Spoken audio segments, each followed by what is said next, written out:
Welcome back. This is the Premier League preview show on Citi TV. My guests are Emmanuel Budu Ano and Yao Frimpong. Emmanuel, so you've heard it. Yao says Manchester United have got problems, several problems, their own problems, and the problems that Manchester City will throw at them. Let's talk about the problems City are likely to throw at Man United. What weapons do they have, and how can they hurt Manchester United on Sunday?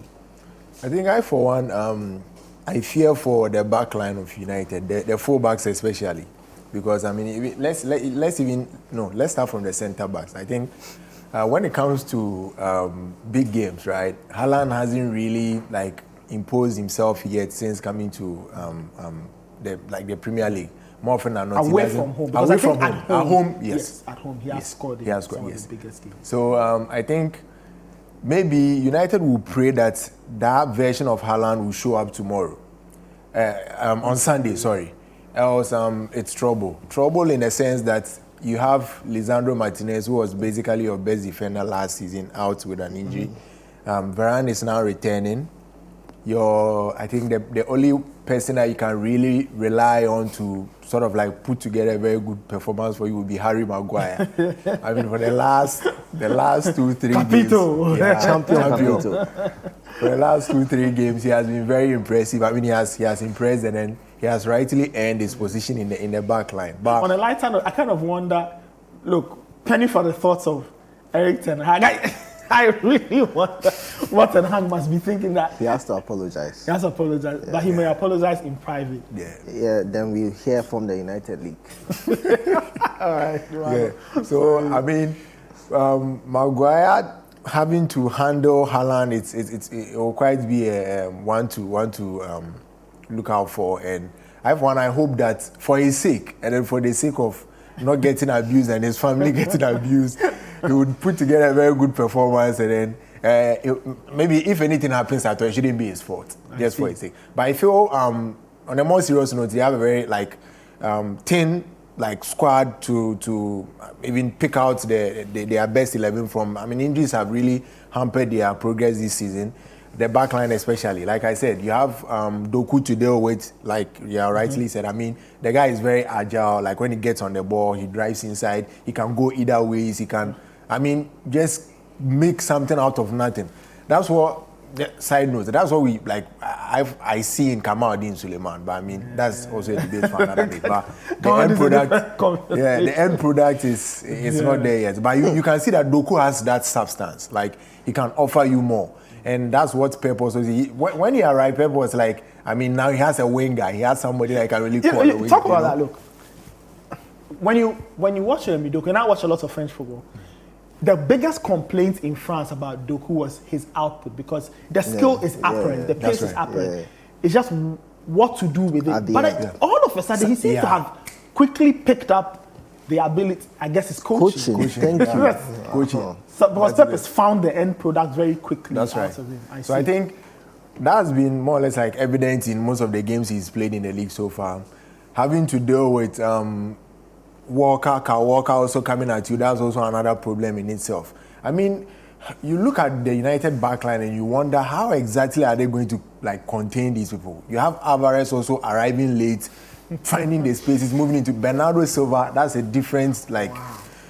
So I think it will be very difficult. It will be extremely difficult for United to get something out of the game, in as much as they are playing at home. But their game plan, what is their game plan? How is the approach going to be? A whole lot, I see. But I feel if you are able to sort of take their chances this time around, because that is if they get any. Yes, they get any in the first place. Take their chances. The few that they will get, I think maybe they can end up getting a goal too. But I see City winning the game. I see. Ten Hag has had. I'm sure he's had a nightmare of a week. Really, you beat Copenhagen, then you have to play Manchester. You can't forfeit the game. You can't forfeit the fixture. You kind of. Does Erik ten Hag's team have a chance? And if they do have a chance, how can they survive in this game? Chance. United can play decently. They could pose a threat because, to be honest, City haven't been great this season. They are still trying to find their mojo. They're still trying to gel. And we know that's how they start. By December, they figure it out and then they run with the league. So it's about Ten Hag really looking at this game and saying, I don't want to lose by 4 or 5 goals. I want to be in the game. So he might want to start Amrabat in the middle. Okay. His back line, Maguire has to start. He doesn't have a choice. He's been his best centre-back. And Varane as well, because he's back, he's fit.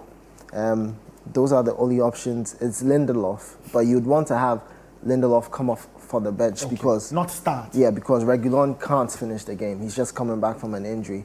On the right side, I'm a bit concerned about Dalot because defensively, he's all over the place. Going forward, he offers so much and he joins the midfield. He can do all of that. But this is a game for Wan-Bissaka. You need someone that can silence Doku in a good way. He can ensure clean tackles and just man-mark him when he has to in the defensive phase. And then in the middle, Amrabat needs someone, United needs someone who can actually pass. And this... But this week, after the Copenhagen game, the debate that has come up is this. There's a general understanding that Eriksen is probably the most gifted midfielder United have, but he's on the wrong side of 30. He can't give you 90 minutes. So what does Ten Hag do? So you're starting Eriksen because you want to... Won't he get outworked? No, because you're starting him because you want to start the game right. You want those balls into the right areas. Find Rashford, find Anthony, find Højlund, and then you get your goal. I'd rather not find Anthony. But that's United's only option. It's either that or McTominay could start as well. We see something similar to what happened with Copenhagen, where it's McTominay and Amrabat, and after a while you bring Eriksen because you know he can give the passes. But then what that happens is your defensive unit or the build-up play is very, very retarded because now United cannot build up from the back as they want to, where centre-back gives to midfielder. Now they'll have to go long because McTominay never shows for ball. Amrabat might want the ball, but then who is he going to give it to? So then that's the challenge. He could easily get trapped. And I actually think Pep will trigger the press on him because they know that's the only outlet the defendants would have. So as soon as he gets the ball, Bernardo Silva or Alvarez or Foden, whoever's in the middle, will force him into turning over the ball, and immediately they spring into counter-attack, hit United a quick goal, and United have to run back into the game, try and find a way. So United need to ensure that as much as they want to play from the back, they can't.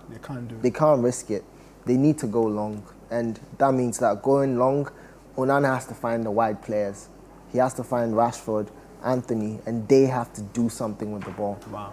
If they don't do that, United will be found. I see. Final questions on this one before we get into the debate, Emmanuel. So, first one, is this game a free pass for Ten Hag? Looking at everything that has happened, injuries, the poor start, and should United get roasted in this game? Should Ten Hag be critical? Should people look at it and say, you know what, they were going to lose anyway, they've lost, let's move on? Or should they lose this game? Should people now turn the heat on Ten Hag and say, this is the lowest your team can hit? I think he still deserves some grace, you know. I don't know if we can fault him for the players getting injured and then like some of the... I mean, he's culpable for some of the things that have happened, you know. And his decision making, I mean, the subs and stuff that he's starting lineup and some players not performing and then also putting them in like lineups and all. It's been a whole lot. But I feel this City game shouldn't really be the metric to sort of like judge his season yet, you know, because there are other games that would come up for him to prove himself. Okay. I don't really see him getting anything out of this game anyway. But I feel this shouldn't be the game that would more or less like make or break his year, you know. So they just have to allow him to play. If they get a good result, great. If not, they can build on it and hope that they'll have some players back. Because I learned maybe getting to the first and second week of November, most of the guys will be back in the squad. So maybe from there onwards, he can really mount a very good charge and then try to get very good results and then enter December with in high spirits. Okay. Because the league is not like it hasn't been won yet, you know. teams are in as much as they've really started poorly, they are still like about 6 points behind Citi. That's something that you can work with. But I don't really expect them to get anything out of this game. So it's like a free hit. Yeah, it's a free hit, right? No, I think United have standards, and losing to City is not one of them. So losing is not an option. But in this case, they could lose. So now, how should they lose? They need to ensure it's a decent performance. It's at home. United. So for you, the performance. And what are you looking for? Something tactical or something passionate? Seeing something tactical and seeing that the players actually want to play for the manager and for themselves, for their own hard-earned reputations. Mm-hmm. If they don't approach it that way, and you can see Rashford loses the ball, walking off, then we have a problem. Okay, all right. Let's have a look at some numbers in terms of the head-to-head between the two teams and how they look on the statistical side of things. Yeah, if you look here, so the history really is that they've played 52 games. Man United have won 25. Manchester City have won 18, and there are 9 draws. My suspicion is that a lot of Man City's 18 wins have come very recently. Mm-hmm. Let's say from about 2015, thereabouts. While a lot of Man United's 25 wins were from like 1990 and started decreasing as the years went by. So those are the numbers. 9 draws, but this game has always given us goals, whether at the Etihad or at Old Trafford, and I'm sure we'll see that. Anyway, that's how the two teams look like in terms of the numbers. The game is on Sunday at 3:30 p.m. 3:30 p.m. The first Manchester derby at Old Trafford. And we wish Manchester United the very best. It will be a long afternoon. All right, let's have a look at their season numbers quickly before we move on to the debate. So this is how they look like in terms of what they've done this season. United are 8th, 5 wins, no draw. That's a very interesting thing. No draws for Man United this season. And 4 losses, a goal difference of -2. City are second, 7 wins, no draws either. So they are winning or losing. They've lost 2 and a goal difference of +12. So you can clearly see the team that is coming into this in better form and in better shape. All right, let's